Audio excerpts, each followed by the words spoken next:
నేను కూడా చెప్తా ఉన్నా, ఓసీ జనాభా పెరిగింది వాస్తవమే, కానీ ఎట్లా పెరిగింది అన్నది చాలా ఇంపార్టెంట్. ఓసీ అంటే ఒక రాష్ట్రంలో ఒక ఒక కులం జనాభా పెరిగి ఒక కులం జనాభా తగ్గడం అనేది ఉండదు. ఆల్మోస్ట్ ఇంత ఎక్కువ తక్కువ ఉంటుంది. ఆల్మోస్ట్ ఊర్లో ఒక 100 కుటుంబాలు ఉంటే ఓ 10% తప్ప ఆల్మోస్ట్ అందరి కుటుంబాల యొక్క జనాభా సేమ్ ఉంటుంది. అట్లా రాష్ట్రంలో కూడా ఊర్లో అన్ని కులాలు ఉన్నట్టు రాష్ట్రంలో అన్ని కులాలు ఉంటాయి. రెడ్లే అంటే ఓసీలై మాత్రమే అడ్డగోలుగా పెరిగి బీసీలో ఎందుకు పెరగలేదు, ఎస్సీలో ఎందుకు పెరగలేదు, ఎస్టీలో ఎందుకు పెరగలేదు అన్నటువంటి ఆలోచన మాత్రం ఉన్నది. ఈ ఆలోచన బరాబర్ అంటే ఇక్కడ ఉన్నటువంటి లెక్కల ప్రకారంగా అందరికీ అనుమానం వచ్చేటువంటి కార్యం అయితే జరిగింది. ఈ అనుమాన కార్యక్రమం సందర్భంగా ఖచ్చితంగా అందరికీ నివృత్తి చేసుకోవాల్సిన అవసరం ఎంతైనా. అంటే ఓసీల జనాభా పెరగడానికి మెజార్టీ విమభాగం ఏంది అంటే ఈ రాష్ట్రంలో పెరగడానికి కారణం మారువాడి జనాభా తెలంగాణ రాష్ట్రంలో కుప్పలు తెప్పగా వచ్చింది. నార్త్ అంటే సౌత్ ఇండియా నుంచి ఇప్పుడు బీహారీలు కానీ లేదంటే గుజరాత్ వాళ్ళు కానీ బీహార్ వాళ్ళు కానీ ముఖ్యంగా రాజస్థాన్ మార్వాడి నుంచి కానీ ఢిల్లీ నుంచి కానీ ధనవంతులైతే ఎవరైతే ఉన్నారో, ఎవరైతే మైగ్రేట్ కాగలరో ఇప్పుడు హైదరాబాద్లో కనీసం 5 నుంచి ఒక 5 లక్షల అపార్ట్మెంట్లు ఉన్నాయి. అపార్ట్మెంట్లల్లో కోకపేట్ బంజారాయిల్స్ లాంటి బిల్డింగ్లలో ఉన్నటువంటి జనాభా ఇప్పుడు కొన్నటువంటి అపార్ట్మెంట్లు మొత్తం కొన్నది ఎవరు? అపార్ట్మెంట్లు మొత్తం కొన్నది ఎవరయ్యా అంటే బరాబర్ 100% అపార్ట్మెంట్లు కొన్నది మాత్రం అపార్ట్మెంట్లకు బంజారాయిల్స్లో కొన్నది అపార్ట్మెంట్లు మొత్తము నార్త్ స్టేట్ నుంచి వచ్చిన వాళ్ళే. నార్త్ స్టేట్ నుంచి రావడం అంటే అక్కడ హైదరాబాదు ఇప్పుడు ఆంధ్రలాగానే ఇప్పుడు ఒరిస్సా ఉంది. ఒరిస్సాలో అనేకమైనటువంటి వరదలు వస్తాయి. వరదలు వచ్చినందుకు మామూలు నష్టాలు కావు. అంటే కొన్ని సముద్ర తీర ప్రాంతాల్లో అనేకంగా అంటే టోటల్గా ఎక్కువ నష్టం కూడా ఉంటుంది. లాభాలు సీపోర్ట్ల నుంచి లాభాలు ఎట్లా ఉంటాయో నష్టాలు కూడా అదే విధంగా ఉంటాయి. కాబట్టి నెక్స్ట్ సమశీతోష్ణత అక్కడ ఉండదు. ఇప్పుడు మొన్న నేను కాకినాడ పోయినా దసరాప్పుడు, మామూలు కాదు, మార్నింగ్ 10 గంటలకే ఉబ్బరం ఫుల్, అసలు ఎట్లా అంటే చెమట ఇట్లా పోస్తూ ఉంది. మనం అక్కడ తట్టుకోలేం. అంటే సముద్ర తీర ప్రాంతాల్లో సమశీతోష్ణం ఉండదు. కానీ భారతదేశంలో హైదరాబాద్లో మాత్రం ఇలా సమశీతోష్ణత, ఎండాకాలం ఎండ కొడుతుంది, చలికాలం చలి పెడుతుంది, వానకాలం వర్షం పడుతుంది. కానీ డిఫరెంట్గా ఉండదు, ఒకేలాగా ఉండదు. కాబట్టి మనుషులు ఉండడానికి జీవించడానికి అనువైనటువంటి ప్రాంతం, ఎలాంటి ఇబ్బంది లేని ప్రాంతం, సముద్ర తీరం లేని ప్రాంతం, నీటి వసతులు కానీ ఆరోగ్యకరమైన వసతులు కానీ రవాణా సౌకర్యం కానీ ఒక పీస్ఫుల్ ప్రాంతంగా హైదరాబాద్కు ఉంది. కాబట్టి హైదరాబాద్లో ఉన్నటువంటి వేలాది లక్షలాది అపార్ట్మెంట్లు ఇండ్లు కొన్నది రియల్ ఎస్టేట్ పెంచి పోషించింది మొత్తము ఈ మార్వాడిలాక ఈ నార్త్ ఇండియన్స్ మొత్తం వచ్చి సౌత్ ఇండియాలో ఉన్న టాపర్స్ కూడా బెంగళూరు కన్నా ఎక్కువ హైదరాబాద్లో ఉండడం వల్ల ఇవాళ జనాభా రెట్టింపినట్టు కనబడతా ఉంది. నువ్వు చూడు, నువ్వు చిన్నగా ఒక 1000 ఇండ్లు ఉంటే 2000 ఓట్లు ఉన్నాయంటే పక్కా ఆడ మార్వాడి జమైండు. బీసీలు లేని ఊరుంది కానీ తెలంగాణ రాష్ట్రంలో మార్వాడీలు లేని ఊరు లేదు.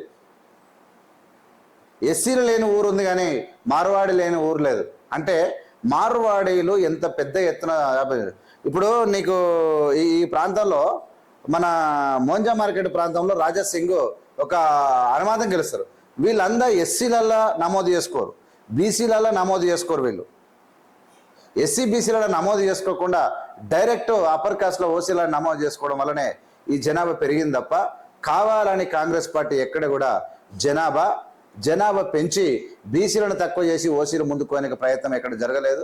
కాబట్టి తీన్మార్ మల్లన్న ఇన్ని రోజులు కాంగ్రెస్ మీద చేసినటువంటి ఏవైతే దాడి ఉందో, ఏదైతే కాంగ్రెస్ చేసినటువంటి తప్పు అంటే ఇప్పుడు ఎంత అవమానంగా మాట్లాడడం అంటే కాంగ్రెస్ పార్టీ తప్పు చేసింది, జనాభా పెంచుకున్నది, లెక్కలు మొత్తం కింద మీద చేసింది. అంటే భారతదేశంలో రాష్ట్ర స్థాయిలో 1,00,000కు పైగా 1,25,000 పైగా ఇన్యూమరేటర్లను పెట్టి కొంత ఇండ్లకే ఒక స్పెసిఫిక్గా పెట్టి వాటికి మొత్తం ఒక కుల అంటే మతాలు ఎన్ని మతాలు ఉన్నాయి, హిందువులు హిందూ కానీ, ముస్లిం కానీ, సిక్కు కానీ, ఇసాయి కానీ, బౌద్ధ కానీ, క్రిస్టియన్ కానీ, ఎన్ని మతాలు ఉన్నాయి, ఎన్ని మతాలు ఉన్నాయి, బీసీలలో ఏం మెజార్టీ ఏమేమి ఉన్నాయని చెప్పి టోటల్గా ఓవరాల్గా అంటే నేషనల్ సెన్సెస్లో ఏమేమి నెంబరింగ్ ఉందని ఒక జాగ్రత్త, ఒక పకడ్బందీగా, ఒకవేళ అకౌంటబుల్ కాకపోయినా ఒక జాగ్రత్తగా ఒక పద్ధతి ప్రకారంగా జనాభాను లెక్కించినటువంటి ఏకైక రాష్ట్రం తెలంగాణ రాష్ట్రం. కానీ ఇక్కడ డబల్గా పెరిగిపోవడానికి కారణానికి ఏంటంటే మెయిన్ మైగ్రేషన్. ఇప్పుడు ఆంధ్రలో ఉన్న ఓసీలు కూడా ఇక్కడనే ఉన్నారు, నమోదు చేసుకున్నారు. ఇక్కడ ఆంధ్రలో పోతారు సార్. ఇప్పుడు ఆంధ్ర మినిస్టర్స్ ఎమ్మెల్యేలకు అందరికీ ఇండ్లు ఉన్నాయి. ఇక్కడ మెజార్టీ రోల్ పోజిషన్ ఆంధ్ర తెలంగాణలో ఉద్యోగాలు చేసిన అందరు ఇల్లు కొన్నారు. ఆ ఇంట్లో ఎవరు అమ్ముకొని పోలే, అందరు ఇల్లు ఇక్కడనే ఉన్నాయి, ఓట్లు తెచ్చుకొని నమోదు చేసుకున్నారు. ఇలా అందరూ ఓసీలే. ఇలా ఆంధ్ర ఎస్సీలు, ఆంధ్ర బీసీలు కాదు, ఆంధ్రలో ఉన్నటువంటి ఓసీలు అందరూ కూడా ఇక్కడ ఇల్లు కట్టుకున్నారు, ఇక్కడనే ఉన్నారు. ఆ జనాభా పెరిగింది. ఒకటి not only Andhra, not only Gujarat, not only Rajasthan, Maharashtra, భారతదేశ వ్యాప్తంగా ఉన్నటువంటి ఉన్నతమైన కుటుంబాలన్నీ వచ్చి ఇలా అపార్ట్మెంట్లలో ఇప్పుడు అవతార్ లాంటి పెద్ద పెద్దవి ఉన్నాయి. ఇక పెద్ద రియల్ ఎస్టేట్ సంస్థలు వాళ్ళు కొంటారు. ఎవరు కొంటారు? మొత్తం ఓసీలే. మొత్తము వివిధ రాష్ట్రాల నుంచి సేఫెస్ట్ ప్లేస్ హైదరాబాద్ అని ఒక ఐటీ హబ్గా మారిపోయిందని చెప్పి ఇలా హైదరాబాద్ నగరము జిగేలు మనడానికి కారణం కూడా అవన్నీ అటు పోతున్నాయి. అంటే ధనవంతులతో వస్తున్నారు, వాళ్ళందరూ ఓసీలో జాయిన్ అవుతూ ఉన్నారు. ఈ సందర్భంగా నేను ఒకటి చెప్తా ఉన్నా. ఈ సందర్భంగా ఓసీల జనాభా పెరగడానికి మైగ్రేషన్ ఎక్కువ కారణం. మైగ్రేషన్ అంటే భారతదేశ వ్యాప్తంగా ఇక్కడ కేరళ వాళ్ళు ఉన్నారు, ఇక్కడ తమిళీయులు ఉన్నారు, ఇక్కడ కన్నడీస్ ఉన్నారు, మెయిన్ గుజరాతీస్ ఉన్నారు, మార్వాడీస్ అత్యధికంగా ఉన్నారు, ఆంధ్ర వాళ్ళు ఉన్నారు.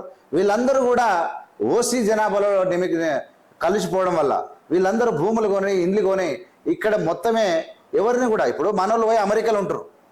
మనోళ్ళు అంతా పోయి ఎంతోమంది అమెరికాలో పోతారు. అమెరికాలో పోయి ఇల్లు కొని, కారు కొని, ఒక గ్రీన్ కార్డు వస్తే ఒక గొప్ప వ్యక్తిగా మనం కీర్తించుకుంటాం.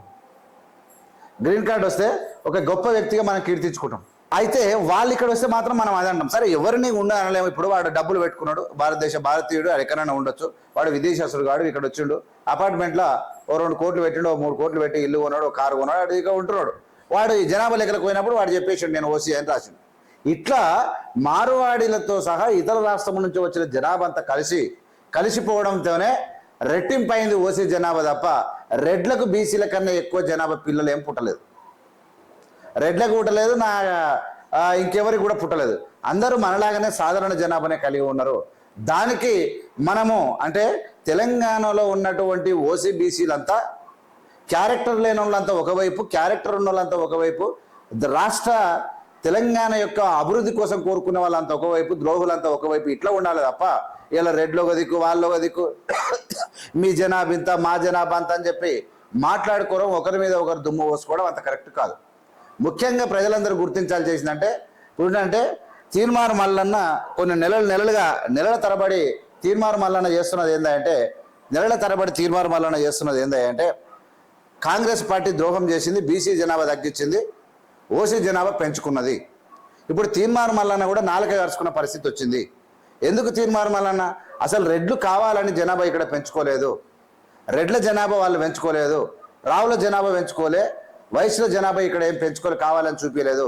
వలసవాదులు ఎవరైతే ఉన్నారో మార్వాడీలు లాంటి వాళ్ళు ఉత్తర భారతదేశం నుంచి దక్షిణ భారతదేశంలోని అన్ని సిటీల నుంచి హైదరాబాద్కు మైగ్రేట్ ఎక్కువ కావడం వల్ల, ముఖ్యంగా ఆంధ్ర దాని తర్వాత మార్వాడీలే అత్యధికంగా ఇక్కడ ఉండడం వల్ల, ఆ జనాభా కౌంటింగ్ కావడం వల్ల అక్కడ ఓసీలలో పెరిగిపోయింది. వాళ్ళు జనాభా నమోదు చేసుకునేటప్పుడు ఓసీ జనాభా పెరిగింది అంతే తప్ప ఎక్కడ కూడా ఏ ఊర్లో కూడా ఇక్కడ జనాభా తప్పు చూపించి బ్లాక్మెయిల్ చేసి బీసీల కన్నా ఎక్కువ ఉన్నాం, మేము డబల్ ఉన్నామని చెప్పుకోనికే కాంగ్రెస్ పార్టీ ఎక్కడ కూడా ప్రయత్నం చేయలేదు.